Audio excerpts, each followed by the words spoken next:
Salut, c'est Lordi. Allez, de quoi va-t-on parler aujourd'hui? Eh bien, nous allons parler de la mana. Alors, la mana, pas la mana de Pline l'Ancien, hein, pas le danseur de Gavan non plus qui faisait des moulinets avec les doigts, mais l'écrivain antique, puisqu'effectivement, il cite une déesse dans ses écrits d'il y a très longtemps. J'ai pas la preuve, désolé. Mais non, là, on va parler de la mana dans le cadre des jeux vidéo et en particulier d'Empire and Puzzle. Oui, la mana, c'est ce qui va nous permettre de déclencher nos compétences. Alors la mana, on peut la caractériser par la vitesse au final, qui est ni plus ni moins que le nombre de compétences divisé par le nombre de tuiles nécessaires dans le cas des jeux de puzzle. Donc dans le cas d'Empire and Puzzle, c'est une compétence divisée par le nombre de tuiles nécessaires.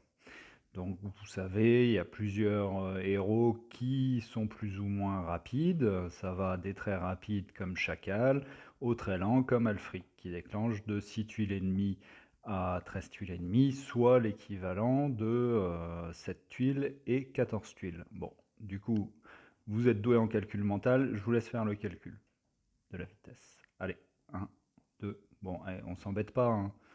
On se contente juste de dire que la vitesse, au final, pour un très rapide, ce sera 1 divisé par 6,5. Et pas 7. Ça, réellement, la vitesse, elle est basée sur le nombre de tuiles réelles.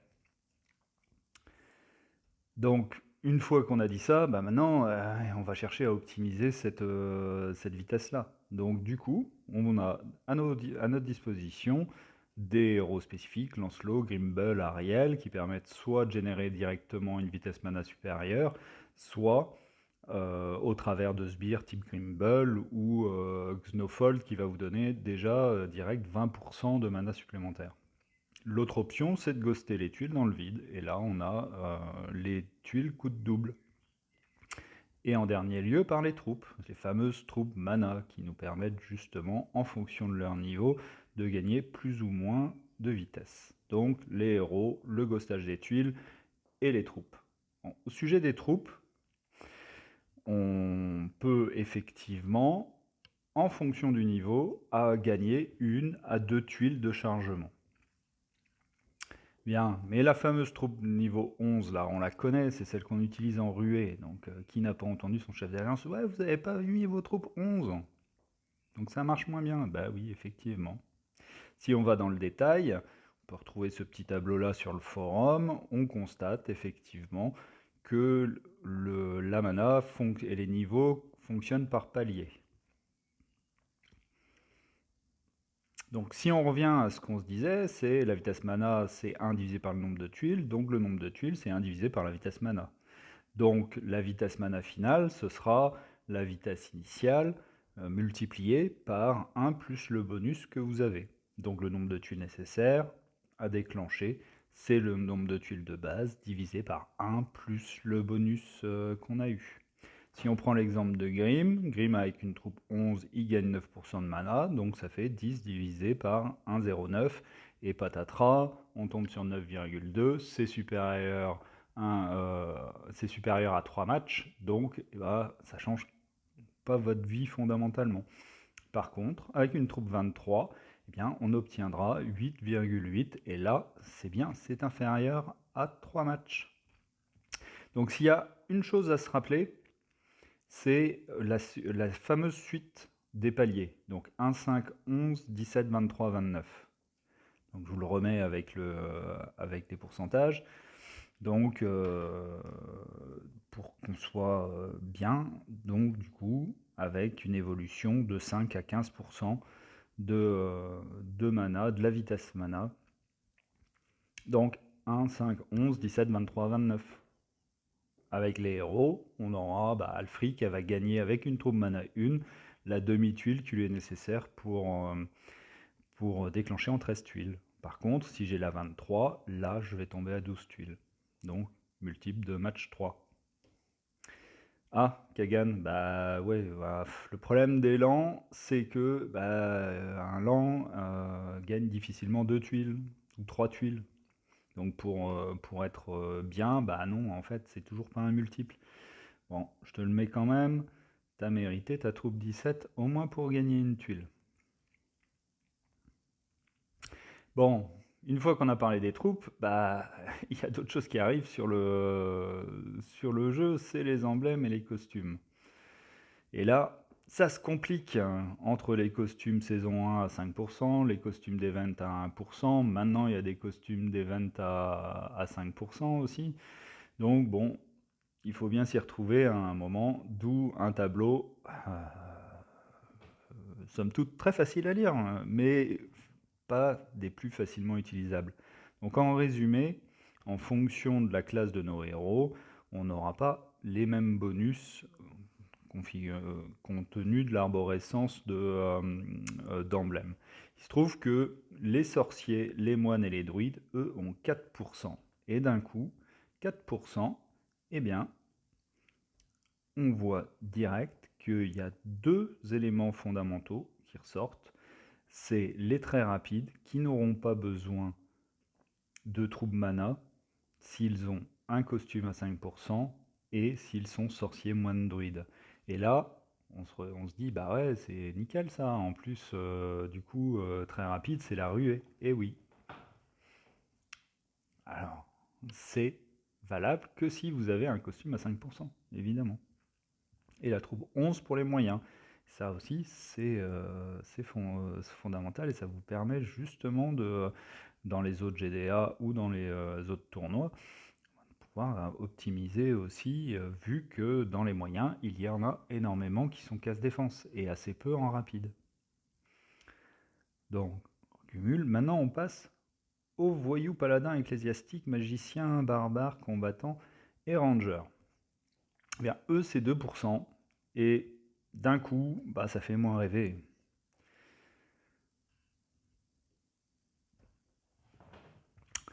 Bien.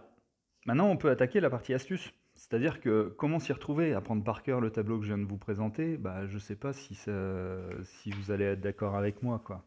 Donc, à un moment, eh bien, on peut se dire que pour ça, il suffit de retenir que troupe 11, c'est 9% de mana. Ah bah ouais, mais bon, c'est pas tout le tableau. Bah si, presque, puisqu'on se constate que vous avez justement un décalage entre niveaux de 2. Mais 2, ça vous parle pas, ça?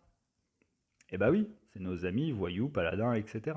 qui, eux, ont un bonus mana quand vous les emblémez de 2%. Donc, nos anciens très rapides à 11 tuiles, etc., eh bien, vous allez pouvoir les descendre d'un niveau.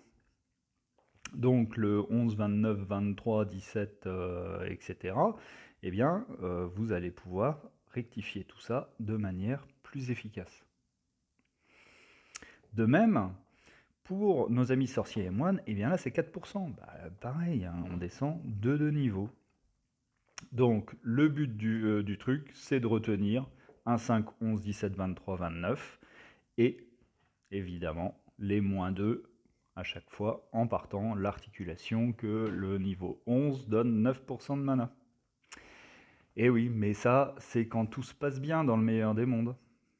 Et quand ça se passe pas bien, eh bien on arrive à nos problématiques des équipes en face, et en particulier nos amis sorciers. Alors ils sont top, ils ont 4% de mana au dernier niveau, mais pour autant, ils ont la compétence retardée. Et là, on peut dire que les sorciers, c'est la plaie de l'optimisation, parce que fondamentalement, vous avez bien calé vos troupes, et vous vous rendez compte que vous avez cette petite malédiction qui vous tombe dessus, et là, eh ben, ça vous décompose un petit peu votre... le système votre système d'attaque, etc. Donc bah, là-dedans, on a les Cadilènes, la Dame du Lac, bon, bah, les Kirill costumes, etc. Et donc, du coup, c'est vrai que c'est une plaie. Donc, c'est intéressant quand même, quand vous allez, avant d'aller attaquer, de vérifier quand même si vous avez des sorciers. Mais fondamentalement, 15%, une baisse de génération de mana de 50%, vous ne pouvez pas la compenser, quoi. Hormis à avoir effectivement un cleanse à côté. Vous avez aussi des héros. des empêcheurs de charger en rond. Du coup, avec notre amie Telluria qui, elle, bien qu'elle soit un peu dépassée par les événements, si elle déclenche, bah, ça reste quand même très problématique, surtout si vous n'avez pas vous-même vos compétences déclenchées. Elisabeth, oui, bah, les démons, c'est toujours une plaie. Elle, bah, je vais pas dire que c'est une plaie aussi, mais si, c'est vrai. Enfin, et la plupart des héros jaunes, quoi, les Brumes, Malozzi, Lixu, Onatel, Chao, qui vont avoir un impact sur votre mana. Et le Proté aussi, qui est une mini-aile en soi. Il y a aussi, en saison 3, des héros spécifiques. Et les héros, qu'on ne sait pas quand est-ce qu'il faut qu'on les tue, ceux-là. Et oui, parce que dans le royaume de Vanaheim, eh bien, à la mort du héros, ça réduit la mana de l'attaquant. Et là, donc effectivement, la bonne pratique, si on peut, quand Bera, Freya sont pas en tank, ben, la bonne pratique, c'est quand même de les mettre, de finir par ces héros-là, quand on peut. Ah, oui, bah oui, il y a Mirwave aussi. Bah ouais, bah pour une fois qu'elle sert à quelque chose, on est bien d'accord, hein. C'est ta seule utilité d'être dans la famille de Vanaheim. Bien, et puis bah maintenant, on attaque les nouveaux héros, là, les derniers, qui fonctionnent pas comme les autres, qui sont les magiciens et les ninjas. Eh bien oui, nos amis fonctionnent en charge.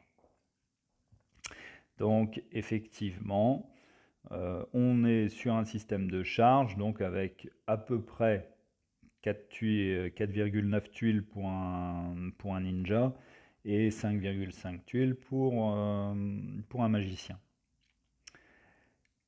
Donc ces héros-là, en particulier, on va dire sur la charge x2, on pourra aller les optimiser, puisque là on est sur 8 tuiles, 9 tuiles,8 pour les ninjas et 12,5 pour les magiciens. Donc effectivement, l'utilité de la troupe, elle rentre directement. Mais par contre, attention, eh ben oui, en ruée, ça marche plus, puisque vos héros qui étaient en charge ne fonctionnent plus en charge, mais ils deviennent très rapides. Donc la deuxième charge concerne juste une compétence encore une fois. Donc ça voudrait dire effectivement, si tu l'ennemi sur le premier, et puis sur la deuxième compétence, vous auriez si tu l'ennemi encore, quoi. Donc attention. En résumé, on se retrouve effectivement avec, pour une charge x2, les ninjas avec des troupes 11, 5 et 1 en fonction du bonus mana que vous avez au niveau de vos emblèmes. Et pour les magiciens, il vous suffira d'une troupe 1 classiquement, et même pas de troupe du tout si vous ne voulez gagner qu'une seule tuile.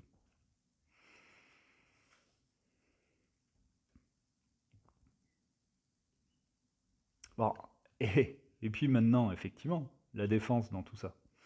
Bien, la défense, c'est un vaste sujet, c'est peut-être le point de discorde le plus important du forum. Tout le monde s'enflamme, etc. Ouais, moi je pense ceci, moi je pense cela, etc. J'ai fait des calculs, etc. Bon, dans le fond, je pense qu'on peut quand même résumer tout ça et essayer d'approximer le sujet en disant que quand le défenseur reçoit une tuile, il gagne une tuile de chargement. Et à la fin du tour, il gagne 0,8 tuiles. Si on ghost, bah, c'est pareil, c'est 0,8 huile. Bon, par exemple, ça c'est testé, c'est véridique. Vivica, lente, qui déclenche en 12 tuiles, elle charge en 15 moves. Par contre, effectivement, les combos, et bah, le fonctionnement des combos est différent puisque c'est dégressif au niveau des gains de mana. Donc, à retenir, pour les troupes mana, on considère la suite 1, 5, 11, 17, 23, 29. Le niveau 11 donne 9%, et puis après, ça fait du moins 2. Voilà, c'était l'épisode Mana Forever. Donc merci de l'avoir suivi, et à bientôt.